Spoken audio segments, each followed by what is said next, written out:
안녕하세요. 이번에 협성문화재단 제4회 주니어 북튜버 컨테스트에 참가하게 된 신서희입니다. 저는 김희경 작가님의 이상한 정상가족이라는 책을 선정하여 리뷰해 보도록 하겠습니다. 먼저 이 책에 대해 간단하게 소개를 드리려고 하는데요. 책의 제목은 아까 보신 것과 같이 이상한 정상가족이라는 책이고요. 책의 저자는 김희경님입니다. 이 책을 두 문장으로 간단하게 요약해 보았는데요. 첫 번째는 한국의 소위 정상가족에 대한 보고서라는 책입니다. 여기서 사용하는 정상가족이란 저희가 주변에서 흔하게 볼 수 있는 결혼한 부부 사이에서 태어난 자녀들로 이루어진 그런 가족의 형태를 말하는데요. 이러한 정상가족에 대한 보고서라고 볼 수 있고요. 두 번째는 이러한 정상가족의 역설과 오늘날 한국의 수많은 형태의 가정을 골자로 한 다양한 형태의 문제를 제기하고 또 그 핵심을 꼬집는 책이라는 겁니다. 한국에서 취해져 있는 수많은 가족 형태에는 어떤 게 있고 또 그 가족 형태와 관련된 어떤 문제들이 있는지, 그리고 또 어린아이와 관련된 이야기를 통해서 이러한 문제점을 제기하고 또 그 문제점의 내면은 어떤 것이 있는지를 꼬집는 책이라고 할 수 있습니다. 그 다음 이상한 정상가족이라는 책을 선정한 이유에 대해서 간단하게 말씀드리려고 하는데요. 먼저 첫 번째 이유는 제가 2022년에 다문화 가정에 대한 글과 또 어린아이 인권에 대한 글을 읽으면서 정말 많은 관심을 가지게 되었는데 이 책에도 그러한 내용이 담겨 있어서 이 책을 선정을 하게 되었고요. 그리고 유일하게 비문학 책이라는 게 매력이 있어서 이 책을 또 고르게 되었습니다. 이 이상한 정상가족이라는 제목 또한 제 마음을 끌어서 이 책을 선정하게 되었습니다. 정상가족이라는 단어와 이상한이라는 형용사가 전혀 어울리지 않지만 이 두 가지가 붙었을 때 제 어울리지 않음으로써 저의 호기심을 자극했기 때문에 이 책을 선정하게 되었습니다. 그 다음으로 본격적으로 책 리뷰를 해보려고 하는데요. 책 리뷰는 제가 인상 깊었던 내용을 토대로 정리해서 그 내용이 왜 인상 깊었는지 또 이 내용을 통해서 작가님이 말하고자 하는 바가 무엇이었는지를 함께 소개해드리는 식으로 진행하려고 합니다. 이처럼 평범한 부모들은 흔히 체벌과 학대를 분리해 바라본다. 그러나 위의 답변들을 성인 사이의 관계라고 상상하며 다시 읽어보면 체벌과 학대를 나누는 이 기준들이 얼마나 이상한지 또렷해질 것이다. 라는 문장인데요.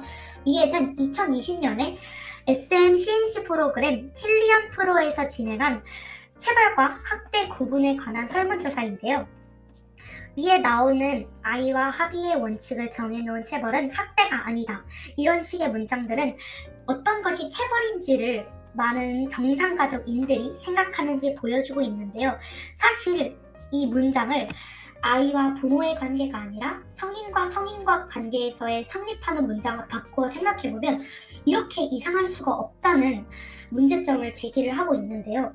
저도 이 처음 문장을 읽을 때는 아이와 합의해놓은 원칙을 정해놓은 체벌이나 아이의 행동을 교정하려는 목적, 이러면 체벌이 될 수 있겠다라고 생각을 했는데 이게 만약 성인과 성인의 문장으로 바꾸어 본다면 전혀 사람과 사람 사이에서는 성립이 될 수도 되어서도 안 되는 문장이라는 것을 깨닫고 여기서 체벌과 학대는 전혀 구분될 수가 없는 것이고 체벌은 존재할 수가 없는 것이다 라는 것을 깨닫게 되었습니다. 출산율이 높은 나라와 그렇지 않은 나라의 가장 특징적인 차이는 혼외 출산 비율이다. 혼외 출산 비율이 출산의 절반을 넘고 출산율이 OECD 평균을 뛰어넘는 나라들은 혼외 출산에 대한 차별과 멸시가 없고 양육을 지원하는 정부 정책이 도덕적 판단 따위나 무관하게 중립적이기 때문이다. 라는 문장인데요. 이 두 번째 챕터에서는 한국에서 소위 비정상 가족으로 취급되는 것 중 하나인 혼외 출산 가정의 아이들에 관련하여 집중적으로 다루고 있기도 한데요. 사실 한국이 현재 심각한 저출산 사회에 집어들고 있는데도 불구하고 혼외 출산에 대해서는 굉장히 사회적 인식이 각박한 편입니다. 이거와 관련해서 작가님께서는 문제점을 제기하고 또 혼외 출산이 높으며 동시에 출산율도 높은 나라에 대해서 어떤 특징이 있는지 책에 적어주셨는데요.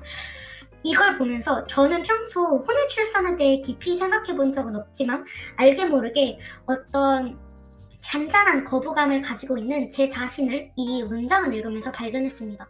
그러나 지금 혼외 출산이라는 이유로 사회적 멸시를 하고 있는 이 한국의 상황은 이 부분을 다 읽고 난 뒤에 느꼈을 때 혼외 출산으로 태어난 아이들까지도 혼외 출산이 아닌 아이들과 동등하게 취급받아야 하며 동등하게 지원해줘야 된다는 사실을 정말 뼈깊게 깨닫고 저 또한 그렇게 주장할 수 있었던 것 같습니다. 사실 혼외 출산과 혼인을 한 상태에서의 출산을 저희가 따질 수 있는 처지도 아니라는 생각을 하게 되었는데요. 이 부분에 대해서는 정말 많이 의견이 갈릴 거라는 생각도 들기도 했던 것 같습니다. 다음 문장은요. 입양될 아이가 빠르게가 아니라 느리고 천천히 신중하게 갈 길이 정해져도 괜찮다는 사실이라는 문장입니다. 이 부분에서는요. 아이가 본 가정을 떠나서 새로운 가정으로 입양될 때에는 원래의 부모와 더 오래 있는 것이 아니라 빠르게 환경을 바뀌어서 입양될 가족으로 빠르게 옮겨서 거기서 빠르게 적응을 하도록 해야 된다는 이런 한국의 인식과 실제 그 입양 과정에 대한 잘못된 그런 부분을 꼬집고 있는데요. 사실 여기서 나왔던 사례에도 아이가 빠르게 입양되는 것이 아니라 느리고 천천히 본래의 가족과 소통하고 또 그 가족에게서 좀 더 편안함을 느낀 뒤에 입양되는 그 과정이 아이에게 더 훨씬 안정적이고 후에 아이의 정서 발달에도 더욱 도움이 된다는 점을 나타내주는 사례가 정말 많이 있다는 것을 알게 되었습니다.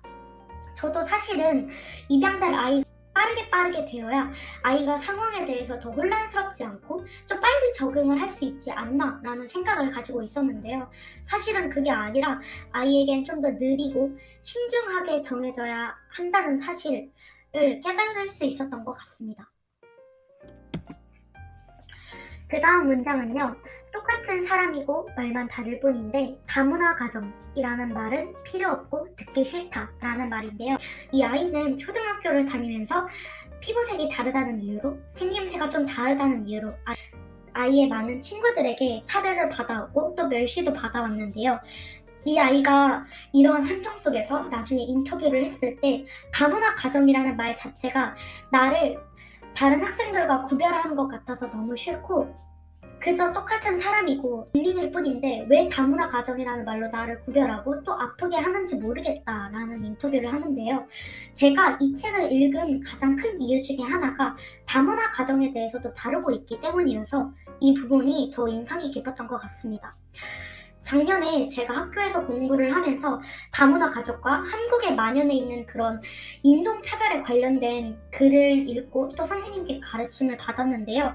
이 부분을 그저 저는 텍스트로만 받았지만 실제로 이 아이의 인터뷰와 또 작가님께서 말씀해 주시는 문제점을 통해서 이 문제를 뼈깊게 느끼다 보니까 우리나라가 이러한 비정상적인 그러니까 흔하게 볼 수 있는 정상 가족이 아니라 정말 우리가 흔하게 보기 어렵고 뭐 오늘날에는 좀 더 많이 볼 수 있겠지만 흔하게 볼 수 있는 가족과는 좀 다른 형태를 취한 가족에 대해서는 너무 각박하며 행해서는 안 될 차별을 행하면서 실제로 그 가족에서도 제일 약한 아이에게 수많은 상처를 주고 또 그 폭력을 되물림하고 있지 않나 라는 생각이 들었던 것 같습니다. 마지막 문장인데요.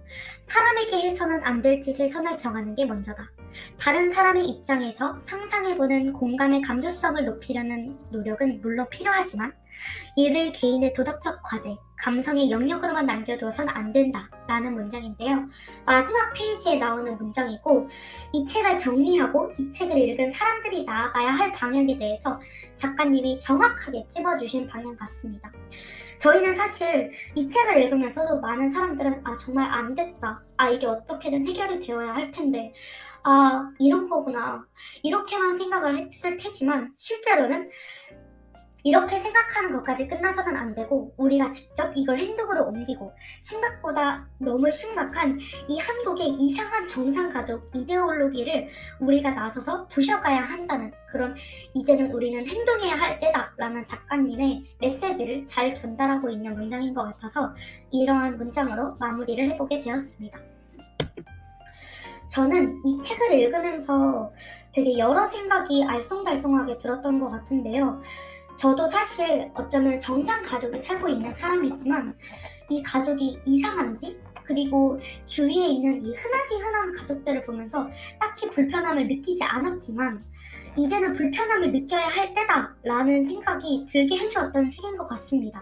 이 책을 다 읽고 난 뒤에는 이 정상가족이라는 한국의 이데올로기가 이상하다는 건 명확하게 말씀드릴 수 있을 것 같습니다. 또 이제 이 책을 읽고 이 정상가족 이데올로기를 타파하고 우리가 보지 못했던 정말 이 사회적 약자의 사각지대도 돌아볼 수 있는 저와 그리고 이 영상을 보신 모든 분들이 되셨으면 좋겠습니다.